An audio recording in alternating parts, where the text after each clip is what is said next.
Kaveri ವನ್ಯಧಾಮದಲ್ಲಿ encounter ಪ್ರಕರಣ, ಅರಣ್ಯ ಇಲಾಖೆ ಹಾಗೂ ಕುಟುಂಬಸ್ಥರು ಸುಳ್ಳು ಹೇಳ್ತಾ ಇದ್ದಾರೆ.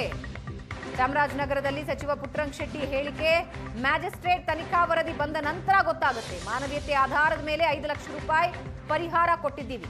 ಹಾಗಿದ್ರೆ ಅರಣ್ಯ ಇಲಾಖೆ ಕೋಟಿಗಟ್ಟಲೆ ಪರಿಹಾರ ಕೊಡಬೇಕಾಗಿತ್ತು ಅಂದಿದ್ದಾರೆ.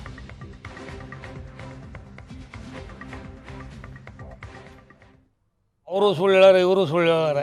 ಈಗಾಗಲೇ ಅದು ಎಂಕ್ವೈರಿ ಆಯ್ತದೆ. ಸತ್ಯಾಸತ್ಯತೆಗಳು ಇಬ್ಬರು ಸುಳ್ಳಿದೆ. ಸತ್ಯಾಸತ್ಯತೆ ಹೊರಗೆ ಬಂದ ಮೇಲೆ ನಿಜವಾಗಿ ಏನು ಅನ್ನೋದು ಗೊತ್ತಾಗೋದು. ಅವರು ಮ್ಯಾಜಿಸ್ಟ್ರೇಟ್ ತನಿಖೆಗೆ ಹೋಗ್ತಾ ಇಲ್ಲ, ಗ್ರಾಮಸ್ಥರು ನ್ಯಾಯಾಂಗ ತನಿಖೆ ಆಗಬೇಕು ಅಂತ ನೋಡೋಣ. ಅವ್ರು ಹೇಳ್ದಾಗೂ ಕೇಳೋಕ್ಕಲ್ಲ, ಇವ್ರು ಹೇಳ್ದಾಗೂ ಕೇಳೋಕ್ಕಾಗಲ್ಲ.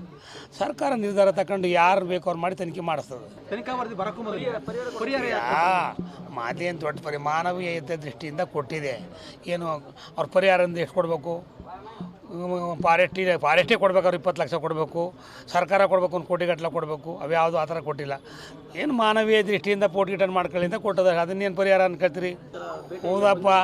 ಈಗ ಅವರು ಅದೇ ಹೇಳ್ತಾರೆ, ಫಾರೆಸ್ಟ್ ಅವ್ರು ನಮ್ಗೆ ಹೊಡೆದೇ ಇಲ್ಲ ಅಂತ ಹೇಳ್ತಾರೆ. ಪತ್ತೆ ಆಗೋದು ಯಾವಾಗಲ್ಲ? ಹಾಂ,